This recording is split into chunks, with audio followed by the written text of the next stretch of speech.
Mantos. I'm a voice actor and writer based in Los Angeles, California, and you're watching my chat with Keith Andrew. Keith Andrew, and we're coming to the end of season 11. Stay tuned to season 12. It's a brand new, well, every season of the Keith Andrew Network is a brand new season. We cut out the introduction, but I will do a short introduction for the last 18 episodes, give or take. 18 episodes. Whole point of my talk show is to show people that even with having a learning disability, I can still amount to something. And at the same time, I'm able to turn myself into an example for people out there dealing with any types of learning disabilities and disabilities to never give up and prove people wrong. Prove to them that labels do not dictate who you are and who you're going to be. To prove to them, step out to something. I used to say in a hashtag break the labels, but I was trying to cut it down. It's like, oh, 30 minutes, 34 seconds. How can I? You don't need break the labels. Just turn yourself into an example, prove people wrong. Boom, cut it off. Sounds good. I usually don't do that announcement because it's in the introduction, but I misplaced my introduction because I reformatted my computer. So it's the last 18 episodes left. I'm like, hell is it? I will do it for the 18, but I won't do it for next season. But with that being said, it's not about me, it's about you. You can ask me anything you want. I have no cards up my sleeve. So the first question I want to talk to you about is icebreakers. It's really cool. While we're talking, we have special effects on the screen. So for icebreakers, tell our audience a little bit about your background and the type of work that you do. Yeah, well, first of all, thank you so much for having me, Keith. I'm so excited to be a part of your show, and I'm honored you had some amazing guests on here and you asked such lovely, thoughtful questions, so thank you for that. As far as an icebreaker goes, I am an actor and a writer, and I've been doing both since I was a very little kid. My mom said that I was running around humming and singing before I was even really speaking. So I've always loved music and singing and storytelling, and I grew up watching cartoons like many other kids do, and so I fell head over heels in love with voiceover.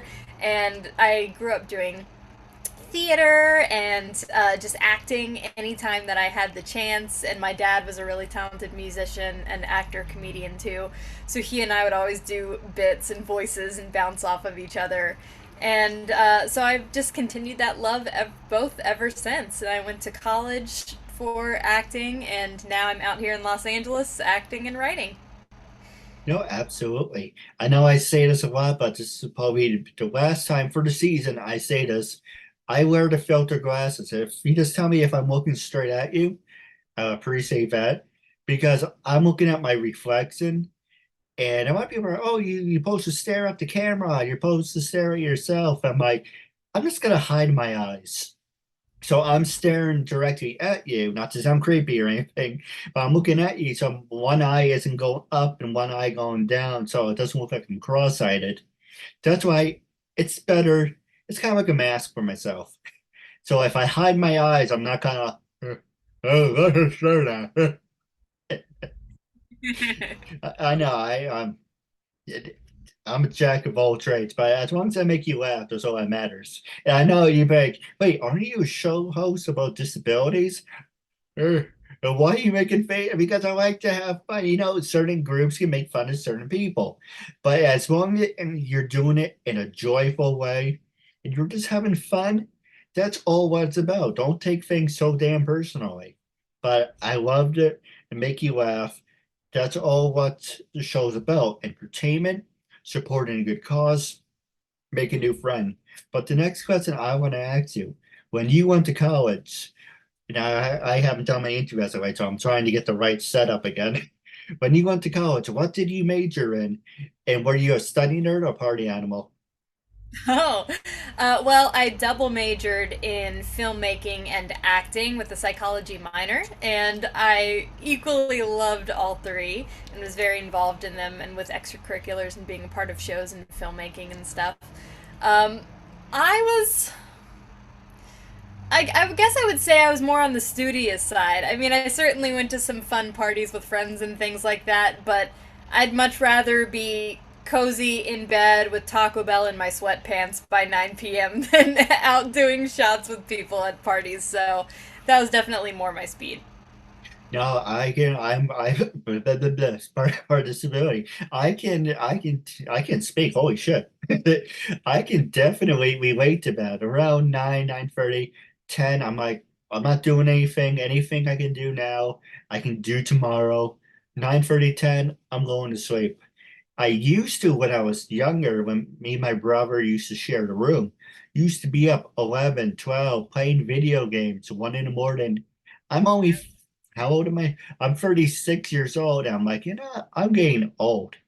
But it isn't the fact you're getting old, it's the fact that you are in the same routine day in, day out. So it's kind of like, all right, it's 9:30, it's 10, it's time to go to sleep, wake up in 8 hours. I mean, in a way, do you relate to that? Do you think it's just like a mindset? Because you mentioned about 9:30, but do you think it's just like a mental mindset? Yeah, I mean, I think that, in fact, I was just listening to a podcast last night where this question came up too, where I think people's sleep routines are really interesting. I think it can be really telling. I've certainly never been a morning person, but, I usually will try to get as close to 7 hours of sleep a night if I can. So, I will start winding down for the night somewhere between 9 and 9:30, probably be asleep somewhere between 10 and 11. And then I usually get up between like 6:30 and 7 in the morning. I hate getting up in the You mentioned morning. you have Oh, to play video games. What kind of video games did you guys play? oh, can you repeat that? Or you were breaking up. I apologize. Oh, it's okay. I was saying you mentioned you and your brother used to stay up playing video games. What kind of video games did you play? Well, I'm the youngest out of four brothers and one sister. We used to play games like Grand Theft Auto, Saints Row, big family on wrestling.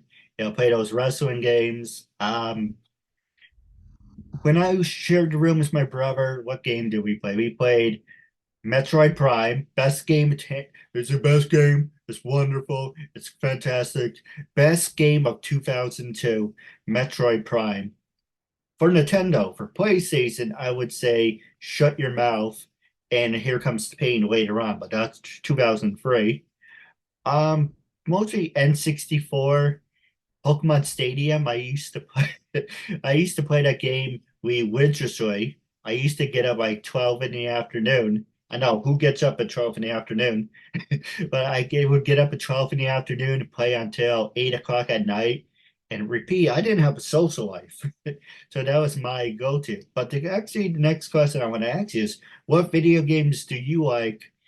And actually, let's twist that question. What video games do you like? And games that you actually did enjoy, has it given you a different outlook? Say, it didn't really bother me to play them, but it does now.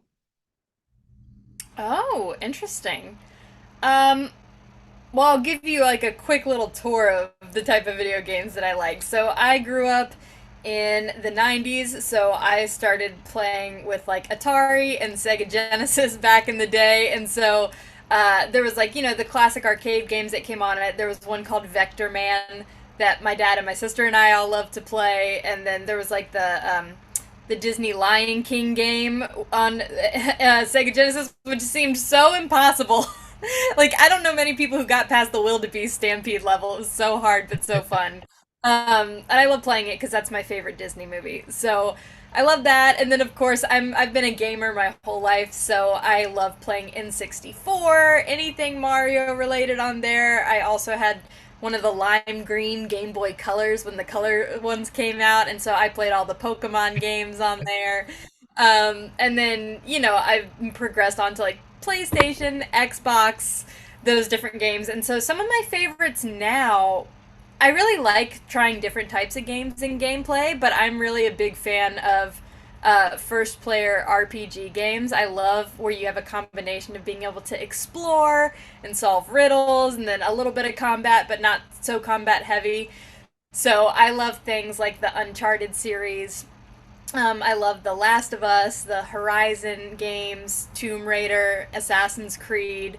I've been playing the new Star Wars game that came out, and I was really loving Hogwarts Legacy too because I'm a big nerd and I love fantasy stuff, and so it was really fun to get to play Wizard in that. And then, as far as your second part of the question, that's really interesting. I haven't really thought back on games now, like where things didn't bother me. I guess maybe because as gameplay has developed and progressed over the time and the technology's gotten more advanced, it can be a bit frustrating to go back to some of the old games where it would not automatically save. So if you lost a life, you'd have to start completely over as opposed to like having an autosave. And so I think that would probably be frustrating. That part can stay in the 80s and 90s early game development.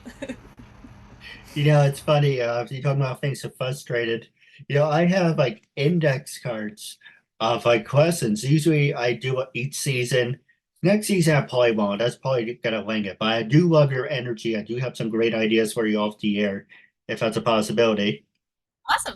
Yeah. But I do have index cards, and I'm like, okay, I have acted, I have producing. Where the hell is my acting questions? I probably threw it out by accident, but but that's what happens. And I'm like, you know what? It's time for new questions anyway. But answering, you answered this, and I wanted to give my point that like anyone cares about what my point is, right? This is I about care. this is about you, not about me. I used to play Grand Theft Auto 3. And I'm like, okay, run around blowing shit up, it's fun, whatever, it's relaxing. No, I'm not saying go out and on a shooting range or anything, but it's a video game. You just want to have fun, sit back. There was another one, Saints Row. And by the way, I like games that have cheat codes. Yes, I like to cheat, but we can talk about that at some other time. But if it's something good, like an action game, like something has God mode in, I would put the game on extremely hard and say, I don't care if game my ass whooped. I have infinity health. I probably busted that word. Infinite health. Game's on the hardest setting, and I'm actually having a good time. Frustrating getting my ass kicked, but actually having a good time. It's something just clicked about 2006, and yes, I talk with my hands. I'm not Italian. Oh, I do too. I'm Greek and I'm always talking with my hands. Well, no So you're, disrespect. no, not at all. I think it was like 2006 or 2013 where I was playing Saints Row. I don't play video games anymore since I started my talk show, even though as well it's been 10 years. But something about Saints Row running around shooting people, I'm like, this is demented. This is not even fun anymore. I'm like, what is this? I play Grand Theft, oh, not Grand Theft Ball. I love Dragon Ball. That's my heart and passion. I'm obsessed with Dragon Ball and wrestling. You have a bad day, you play a play a wrestling game. Create that person. I used to create people in video games and beat the crap out of them because it's okay in a video game. If you do it in real life, you get arrested. So, it's good therapy for a wrestling game. But the shooting games, it's really demented. It doesn't have a point to it because it's kind of with everything in the media, the last thing you want to do is play a violent game. You just want to play a game, sit back, you know, just enjoy it instead of saying Grand Theft Auto or whatever, again, carjacking. There's so much. Now I can actually relate to the mental health check. Does video games have a mental effect on you? I can actually relate to that, but it's more of a mental drawer of the games you play kind of has an impression or leaves an impression on you. Something you like to something like I don't find this enjoyable anymore. Mhm. Yeah, I enjoy games with good storytelling. Being an actor and stuff that has a lot of cinematics, and of course, being a voice actor, I always pay a lot of attention to the voice acting in it as well. And so, I like games that really take me on a story, that get me invested in the characters, you know? So no matter what happens to them or what they go through, I really care. Um, and I also like games that are just kind of cozy, you know, that you can just curl up on a rainy day and just and play those and you just feel good.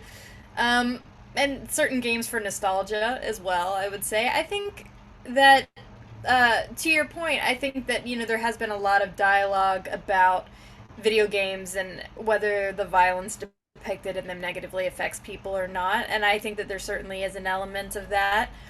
Um, but I would also say that there are also just a lot of positives mental health wise to playing video games as well. Like you said, it is a very healthy outlet for a lot of people. I also know a lot of people, my boyfriend included, who they'll play games like Call of Duty, but they'll play it online with their headset Yeah. and play it with a bunch of their friends who live all over the country. So it's like a way for them to kind of hang out and chat and connect for a couple of hours while they're doing, whatever the mission is. And so it's like a nice communal thing as well. So that's something that I do really like about different video games is that yes, it's something that you can do on your own, certainly, but it's also something that really brings a lot of people together and brings a lot of cool fan bases together, too, which is just really fun. No, I agree with you. You know, as long as you're doing it together, that's all that matters. But I mean, like, if you're like in your room by yourself, it's kind of psychologically, it's kind of like, what kind of social life does this person have? But anyway, we can always talk about this stuff later on. Inspiration. So the next question I want to ask you, and the following's brought to you by Live Sports. Did you do any sports growing up? Yeah, I did. When I was younger, I played soccer for 9 years. I was a defense left wing, and it was a really fun position to play. I also played volleyball for several years, did a little bit of tennis and a little bit of basketball. But volleyball and soccer were really two of my favorites, but I stopped them when I got into high school because I was just busy doing theater and band and chorus and all the other things, and I just didn't have time for everything. One thing I always wanted to do was one of those human pyramids. Did he ever get the chance to do one of those? You know, um, I don't believe so. I think maybe the closest I ever came was like one time I was with a group of my girlfriends at the beach when we were in like, I don't know, early high school or something. And we all attempted like a cheerleader pyramid type of thing for a picture. And I think they just barely got the picture with someone's mom reaching out to catch us. And then we fell immediately later. But I've heard a lot of people are actually very interested in human pyramid stuff. Yeah. Oh, no, I agree. You know, would he be interested in doing one, hypothetically? You know, Uh, at this point in my life, probably not. I think I've done all the physical activity on that regard that I could do. No, I love that stuff, and I know I'm a loser. You know, I watch shows. Oh, go ahead. I'm sorry. No, I was just saying you're not a loser. The things that people love and are drawn to is what makes people so fascinating and unique. I guess the reason I like human pyramids is because Dumbo obviously had a big impression on me, and Jungle Book too. It's because at the age of 4, that's what kind of was ingrained on me. And I always grew up watching that stuff. I still like it, you know. Big whoop. Hey, yo, you want to fight about it? Let's fight about it. But, you know, you do things that make you happy. It's all you like human pyramids. Big deal. It's not like you're sitting there, you know, smoking a weed or doing whatever crazy ass crap that it could possibly get you more in trouble. But actually, yeah, I'm going to use my imagination and benefit from it. How can I like something? Like with the voiceovers, for an example. Everyone on my talk show, my main focus, it is about the talk show. A talk show host with a learning disability, making an example of himself, breaking into the entertainment world. That's great. I did over 1,000 and thanks to your episode 81. I'm not really sure, but you're close to the goal. So like over 1,000 interviews, wrestlers, actors, actresses, models, CEOs, yes, people with disabilities, people without disabilities. But how can I cater to the younger audience? Well, I like Dumbo. I like Jumble Book, and obviously, if you know me by now, I like human pyramids. How can I turn my network into a variety show? There you go. I can't snap my fingers, obviously. But, but there you go. Now you have things for wrestling fans. You have things for people with disabilities. You have human pyramid challenges. You have voiceover challenges. I'm the type of person of I'm gonna cover all my bases so that one person says, you don't have this. Well, okay, well, for this group of people, you don't have, nope, I have all my ducks in a row. Now, I have all my ducks in a row, and you can't say, well, what do you have for people 6 to 16? Okay, we have comedy skits, we have voiceovers. And for the mature audience, when you have more in-depth conversations. It's not anything X-rated, because I'd be thrown off the internet for that. But I try to cater to everyone, saying the Keith Andrew Network, there's something for everyone. Now, I do have a couple questions for you off the air, but I do want to talk to you real fast about this. And we will definitely do a part two, I do promise. Now, the first question I want to ask is, have you worked with, actually, I'm gonna save that for we're gonna do off the record. So we're gonna save this question. The question I want to ask you is, do you have anything you want to ask me? For the last 5 minutes, I'm gonna pass the show over to you. Is there anything you wanted to promote? Anything you want to talk about? Oh, wow.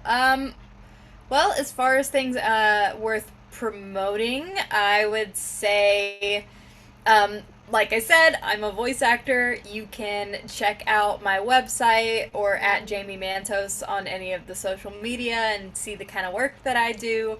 I love creating content on there, especially on TikTok and collaborating with other voice actors, so that's always really fun. I also am a casting assistant with Terry Berland for Berland Casting, based here in LA. Hire me. And yeah, and she really amazing videos too, and we do different interview series and things like that. We just started a new one called The Inside Room, where we're going to be talking with a bunch of different industry pros, and so I encourage people to check that out on her YouTube channel, Berlin Casting.